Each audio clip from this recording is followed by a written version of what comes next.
उत्तर पूर्व भारत में घूमने के लिए एक से एक शानदार जगह है। इनमें से एक है बता दें कि मसूरी को पहाड़ों की रानी भी कहा जाता है। इसी बात से आप मसूरी की खूबसूरती का अंदाजा भी लगा सकते। मसूरी ऐसी जगह है जो हमेशा अपने चारों ओर हरियाली की चादर ओढ़े रहती है। इस शहर को गंगोत्री और यमुनोत्री का प्रवेश द्वार भी कहा जाता है। इस सुंदर हिल स्टेशन की खोज ब्रिटिश अधिकारी लेफ्टिनेंट फ्रेडरिक यंग ने की थी। यंग प्रकृति प्रेमी थे और उन्हें हिल स्टेशन पर रहना बेहद पसंद। यंग को मसूरी की जलवायु इंग्लैंड की जैसी लगी थी, इसलिए यंग ने अपने जीवन का कुछ समय मसूरी में बिताया। और आज की इस वीडियो में हम बात करेंगे मसूरी ट्रिप गाइड के बारे में कि हम मसूरी कैसे जा सकते हैं, मसूरी में रुकने की क्या व्यवस्था है, खाने पीने की क्या सुविधा है और मसूरी घूमने का कुल कितना खर्चा आता है। तो गाइस वीडियो बिल्कुल भी स्किप मत करना, वीडियो को अंत तक देखना। लेकिन वीडियो शुरू करने से पहले आपसे रिक्वेस्ट है कि अगर आपने अभी तक हमारे यूट्यूब चैनल को सब्सक्राइब नहीं किया है तो नीचे दिए गए लाल बटन को दबाकर चैनल को जरूर सब्सक्राइब कर लें। साथ ही साथ पास में दिए बेल आइकन को दबाकर ऑल पर क्लिक कर दें ताकि मेरे आने वाली हर वीडियो के नोटिफिकेशन आपको मिलते रहें जैसे मैं वीडियो अपलोड करता हूं। तो सबसे पहले बात कर लेते हैं मसूरी कैसे पहुंचे। मसूरी जाने के लिए हवाई जहाज, ट्रेन या गाड़ी, तीनों में से किसी भी संसाधन का उपयोग किया जा सकता है। फ्लाइट से देहरादून का जेली हवाई अड्डा मसूरी जाने के लिए निकटतम हवाई अड्डा है। यह हवाई अड्डा नई दिल्ली और इंदिरा गांधी अंतर्राष्ट्रीय हवाई अड्डे से जुड़ा हुआ है। आप इसकी मदद से मसूरी कम से कम समय में पहुंच सकते हो। अगर आप ट्रेन से जाना चाहते हो मसूरी जाने के लिए सबसे मसूरी के पास का रेलवे स्टेशन है देहरादून। देहरादून से लगभग 30 किलोमीटर की दूरी पर मसूरी स्थित है। यह रेलवे स्टेशन जंक्शन भारत के कई हिस्सों से जुड़ा हुआ है। आप दिल्ली या मुंबई से देहरादून के लिए ट्रेन पकड़कर मसूरी आसानी से पहुंच सकते हो। लास्ट आता है सड़क के द्वारा। सड़क के लिए आप दिल्ली और नैनीताल से मसूरी बड़ी ही आसानी से पहुंच सकते हो। बात करें मसूरी जाने का उचित समय कौन सा होगा। मसूरी जाने का सबसे सही समय गर्मियों का मौसम। देश के विभिन्न हिस्सों में पड़ती भीषण गर्मी से बचने के लिए मसूरी जाया जा सकता है। बरसात के मौसम में यहाँ जाना थोड़ा जोखिम भरा है। भारी वर्षा की वजह से मसूरी के सभी पहाड़ी रास्ते इतने फिसल भरे हो जाते हैं कि यहाँ रोड पर गाड़ियां अक्सर स्लिप हो जाती है और दुर्घटनाग्रस्त हो जाती है। ठंड के मौसम में स्नोफॉल का मजा लेने के लिए भी मसूरी आप जा सकते हो, परंतु बता दें कि कभी कभी ज्यादा स्नोफॉल के कारण यहाँ रास्ते बंद हो जाते हैं। अगर आप बिना किसी परेशानी के मसूरी घूमना चाहते हैं तो आपके लिए मार्च से जून तक का समय मसूरी घूमने के लिए सबसे अच्छा रहेगा। अब बात कर लेते हैं मसूरी में रुकने की। तो गाइज मसूरी में आपको काफी सारे रुकने के लिए होटल और धर्मशालाएं मिल जाती है। अगर बात करें धर्मशालाओं की, धर्मशालाओं में आपको 200 रुपये में नाइट स्टे करने की सुविधा मिल जाती है, जहां पर आपको एक बड़े सारे हॉल में नीचे लेटने के लिए एक बिस्तर दे दिया जाता है और ओढ़ने के लिए रजाई या कंबल दे दिया जाता है। वहीं बात करें होटल की तो आपको 1000 रुपये से लेके 1500 रुपये के बीच में काफी सारे अच्छे होटल मसूरी में मिल जाते हैं जहाँ पर आप रुक सकते हो। अगला आता है क्वेश्चन खाना पीना। तो खाने पीने के लिए आपको मसूरी के अंदर काफ़ी सारे होटल, रेस्टोरेंट, ढाबे वगैरह मिल जाएंगे जहाँ पर आप 150 रुपये से 300 रुपये तक एक टाइम का खाना खा सकते हो। और वो आप पर डिपेंड करता है कि आप ढाबों पर खा रहे हो, होटल में खा रहे हो, कहाँ पर खाना खा रहे हो। अगर आप सस्ते में खाना खाना चाहते हो तो आप ढाबे वगैरह यूज कर सकते हो। अब बात कर लेते हैं मसूरी में कहाँ कहाँ घूमने जा सकते। पहले नंबर पर आता है गन हिल। गन हिल समुद्र तट से 2024 मीटर की ऊंचाई पर स्थित है। गन हिल मसूरी की दूसरी सबसे ऊंची चोटी है। गन हिल से सूरज की झलक दिखाई देती है। यहाँ से देखने पर बर्फ से ढके हुए पेड़ बहुत ही मन भावन लगते हैं। गन हिल का लोकप्रिय वर्णन गन हिल के इतिहास से जाना जा सकता है। बता दें कि प्राचीन काल में जब घड़ी नहीं होती थी उस समय गन हिल चोटी पर गन चलाई जाती थी, जिससे यहाँ के निवासियों में का ज्ञात हो जाता था। तभी से इस चोटी का नाम गन हिल पड़ गया। दूसरा आता है केम्प्टी फॉल। केम्प्टी फॉल मसूरी का सबसे बड़ा झरना है। केम्प्टी फॉल चक्राता मार्ग पर स्थित है। इसका झरना 40 फीट की ऊंचाई से जमीन पर गिरता है। इसको अंग्रेजों के समय में ब्रिटिश अधिकारी जॉन मैकिनन ने पिकनिक स्थल के रूप में विकसित किया था। केम्प्टी फॉल का नाम कैंप यानी कि शिविर और टी यानी कि चाय से लिया गया। यहाँ अंग्रेजों के शासनकाल में अक्सर चाय पार्टियां हुआ करती थी, इसलिए इसका नाम केम्प्टी फॉल्स रखा गया। यह 12 महीने अपने झरने से पर्यटकों को अपनी ओर आकर्षित करता है। यहाँ बड़ी संख्या में पर्यटक हर साल झरने के मनोरम दृश्य को देखने के लिए आते हैं। नेक्स्ट आता है क्लाउड एंड। क्लाउड एंड वह जगह है जहाँ बादलों को बड़े ही करीब से देखा जा सकता है। यह जगह मसूरी लाइब्रेरी रोड से लगभग 7 किलोमीटर की दूरी पर स्थित है। मसूरी की अन्य जगहों हमेशा पर्यटकों की चहल पहल दिखाई देती है, वहीं क्लाउड एंड आकर आपको शहर की भीड़ भाड़ से दूर एकदम शांति का एहसास होगा। क्लाउड एंड नव विवाहितों की पसंदीदा जगह है। क्लाउड एंड पर इसी नाम से एक होटल भी है जो कि चारों ओर से घने जंगलों से घिरा हुआ है। जंगलों की हरियाली और प्राकृतिक मनोहर हर युगल को यहाँ आने के लिए मजबूर करती है। पर्यटक यहाँ गाड़ी से या फिर हैप्पी वैली से हडिप्पा रोड पर ट्रैकिंग का लुत्फ उठाते हुए आ सकते हैं। अगला आता है लाल टिब्बा। मसूरी की सबसे ऊंची चोटी की बात करें तो लाल टिब्बा का नाम सबसे पहले आता है। बता दें कि यहाँ के पहाड़ का रंग लाल होने के कारण इसका नाम लाल टिब्बा रख दिया गया। कुछ लोग इसे टिप्पो हिल के नाम से भी जानते हैं। एक समय जब भारत में अंग्रेजों का शासन था तब यहाँ से अंग्रेज पूरे क्षेत्र पर नजर रखा करते थे। लाल टिब्बा पर अब भारतीय सेना दल भारी मात्रा में मौजूद रहता है। आज यहाँ पर दूरदर्शन का ब्रॉडकास्टिंग स्टेशन और ऑल इंडिया रेडियो का टावर मौजूद है। लाल टिब्बा की ऊंचाई इतनी है कि यहाँ की चोटी से आप दूरबीन की सहायता से गंगोत्री, बद्रीनाथ, नंदा देवी और श्रीकंठा की चोटियां भी देख सकते हैं। नेक्स्ट आता है ज्वाला मंदिर। ज्वाला मंदिर हिंदुओं की देवी माँ दुर्गा का मंदिर है।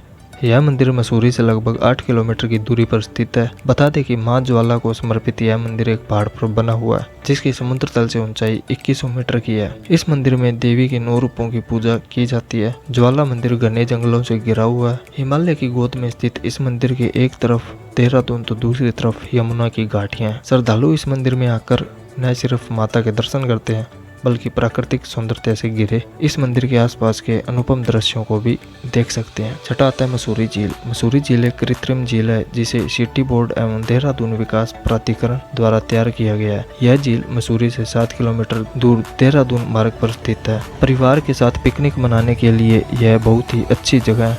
मसूरी झील में बोटिंग करने के लिए पैडल बोट की सुविधा उपलब्ध है। पर्यटक यहाँ आकर नौका विहार का आनंद ले सकते हैं। मसूरी झील से दून की घाटी और अन्य गांवों का सुंदर नज़ारा भी देखा जा सकता है। यह मसूरी का बहुत ही आकर्षण पर्यटन स्थल रहा है। अगला आता है नाग टिब्बा। नाग टिब्बा सर्प की चोटी के रूप में जाना जाता है। यह जगह समुद्र तल से 3022 मीटर की ऊंचाई पर स्थित है। नाग टिब्बा मुख्य रूप से एक ट्रैकिंग स्थल है जो कि मसूरी से लगभग 75 किलोमीटर दूर है। नाग टिब्बा की चोटियां पर पहुंचकर आप केदारनाथ की बर्फ से ढकी पहाड़ियों को आसानी से देख सकते हो। नाग टिब्बा का आकर्षित केंद्र गंगोत्री पीक भी है। ट्रैकिंग प्रेमी नाग टिब्बा आकर ट्रैकिंग का भरपूर आनंद ले सकते हैं। अगला आता है धनौल्टी। धनौल्टी मसूरी से 24 किलोमीटर दूर स्थित एक हिल स्टेशन है। यहाँ आपको बर्फ से ढके पहाड़ों के सुंदर दृश्य और लंबी जंगली ढलानों का अनुपम सौंदर्य देखने को मिलता है। धनौल्टी के आसपास भी घूमने की कई जगह हैं जैसे कि कनाताल, सुकंदा देवी टेम्पल, देवगढ़ आदि। सबसे अच्छी बात यह है कि यहाँ रुकने की सुविधा भी आपको मिल जाती है। यहाँ आकर युगल कुछ दिन एकांत में प्रकृति के बीच क्वालिटी टाइम बिता सकते हैं। नेक्स्ट आता है जड़ी पानी झील। जड़ी पानी झील का नज़ारा प्राकृतिक रूप से बेहद ही मनमोहक व रोमांचित करने वाला है। जड़ी पानी के चारों ओर शिवालिक पर्वतमाला की चोटियां दिखाई देती है। यहाँ के शानदार झरने एवं जंगली पहाड़ियों का सुंदर नज़ारा मन को प्रफुल्लित कर देता है। जड़ी पानी से सूर्योदय होते और सूर्यास्त होते हुए देखना भी दर्शकों को अपनी ओर आकर्षित करता है। जड़ी पानी झील बारलोगंज में स्थित है। अगर आपको पानी वाली जगह पर जाना पसंद है तो आप अपने परिवार के साथ जड़ी पानी झील घूमने निश्चित रूप से जा सकते हैं। नेक्स्ट आता है camel back road. Camel back road ऊंट की तरह दिखाई देता है इसलिए इसको कैमल रोड कहते हैं।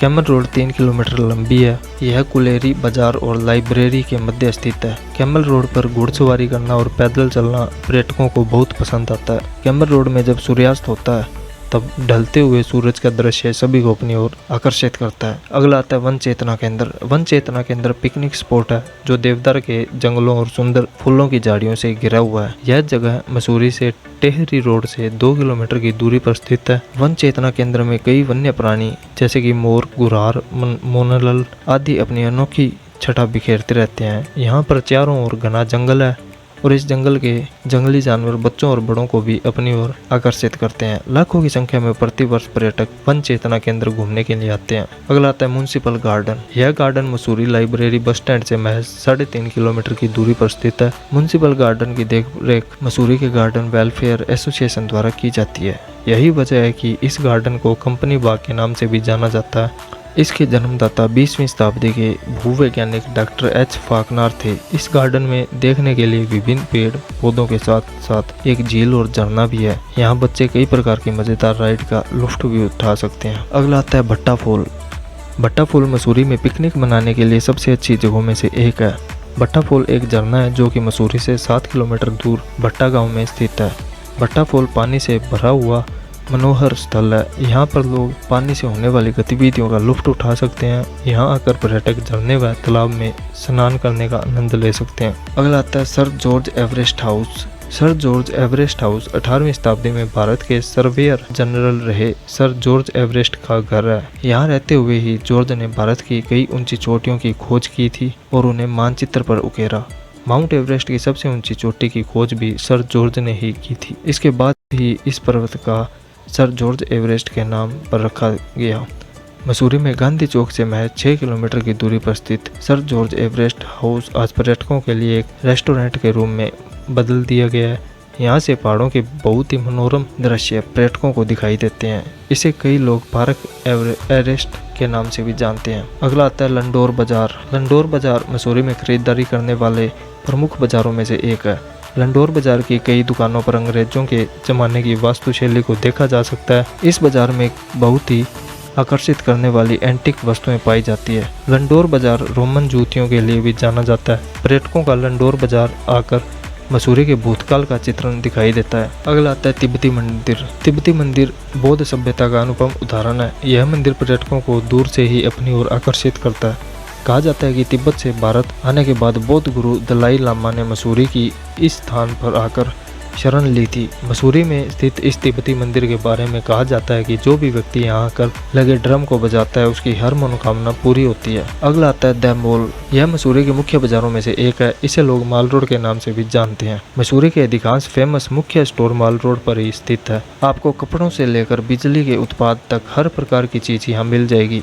यही वजह है कि यहाँ हर समय पर्यटकों की भीड़ लगी रहती है। इस रोड पर शाम का नज़ारा तो दिल छू लेने वाला होता है। यह बाजार लाइब्रेरी पॉइंट से शुरू होकर पिक्चर पैलेस तक जाता है। यह बाजार करीब 2 किलोमीटर लंबे क्षेत्र में फैला हुआ है। नेक्स्ट आता है बेनोग वन्यजीव अभ्यारण्य। बेनोग वन्यजीव अभ्यारण्य उन लोगों के लिए दिलचस्प है जो वाइल्ड लाइफ देखना पसंद करते हैं। चारों ओर घने वन से घिरा बेनोग वन्यजीव अभ्यारण्य है। आप कई ऐसे पक्षियों को देख सकते हैं जो कि विलुप्त होने की कगार पर है। विभिन्न पक्षियों के अलावा यहाँ आपको तेंदुआ, हिरन, भालू और हिमालय बकरियाँ देखने को मिलेगी। यह स्थान मसूरी से लगभग 15 किलोमीटर की दूरी पर स्थित है। यहाँ आने से पहले आपको जानकारी दे दें कि यह जगह सुबह 5 बजे से शाम को 4 बजे तक खुली रहती है। साथ ही बता दें कि यहाँ पालतू जानवरों को लाना सख्त मना है। नेक्स्ट और लास्ट हमारा दर्शनीय स्थल आता है संतला देवी मंदिर। यह मंदिर संतोड़ नामक गढ़ की ऊंची पहाड़ी पर स्थित है। कहते हैं कि यहाँ कई शताब्दियों पहले माता संतला और उनका भाई रहा करते थे। वे हिंदू धर्म को मानते थे और लोगों को ईश्वर की भक्ति में लीन रहने की प्रेरणा देते थे। फिर एक दिन अचानक मुगलों ने यहाँ आक्रमण कर दिया और सभी को जबरदस्ती धर्म परिवर्तन करने को कहा। परंतु इससे पहले मुगल माता संतला पर आक्रमण कर पाते, वे अपने भाई के साथ ईश्वर की आराधना करते हुए यहाँ पत्थर की मूर्ति में बदल गए। इतना ही नहीं, यह भी कहते हैं कि जो भी मुगल यहाँ आक्रमण करने के उद्देश्य से आया था वो अंधा हो गया। आज आलम यह है कि हर श्रद्धालु इस मंदिर में भारी मात्रा में माता संतला के दर्शन करने के लिए आते हैं। तो बस कई ये थे मनाली के दर्शनीय स्थल। आप जब भी मनाली ट्रिप गाइड प्लान बनाते हो तो आप इन सभी स्थानों पर घूमने के लिए जा सकते हो और आपको इन स्थानों पर एक बार ज़रूर घूमने के लिए जाना चाहिए। अब बात कर लेते हैं मसूरी घूमने का एक बंदे का कितना खर्चा आता है। तो गाइस मसूरी घूमने के लिए यहाँ पर काफ़ी सारे दर्शनीय स्थल है, इसलिए आपको कम से कम 3 दिन मसूरी घूमने के लिए चाहिए होंगे। और 3 दिन का अपने बजट लेकर माने तो लगभग 7 से 8 हज़ार के बीच में आप मसूरी बड़े ही आसानी से घूम सकते हो। इसके अलावा आप जो भी एडवेंचर एक्टिविटीज़ करते हो उन सभी का खर्चा अलग है। आप किसी भी प्रकार की पार्टी वगैरह या धूम्रपान शराब वगैरह पीते हो तो उसका भी आपका खर्चा एक्स्ट्रा रहेगा। तो गाइस बस ये थी आज की मसूरी की वीडियो और मसूरी के दर्शनीय स्थल। अगर आपको वीडियो पसंद आई हो तो लाइक ज़रूर करना। इसी के साथ जाते जाते एक बार फिर से आपसे रिक्वेस्ट है, अगर आपने अभी तक हमारे चैनल को सब्सक्राइब नहीं किया है तो नीचे दिए गए लाल बटन को दबाकर चैनल ज़रूर सब्सक्राइब कर लें। साथ ही साथ पास में दिए बेल आइकन को दबाकर ऑल पर क्लिक कर दें ताकि मेरे रोज़ाना आने वाली ऐसी वीडियोज़ के आपको नोटिफिकेशन मिलते रहें और आप वीडियोज़ का आनंद उठा सकें। तो मिलते हैं ऐसी किसी अच्छी सी वीडियो के साथ, तब तक के लिए जय हिंद, वंदे मातरम।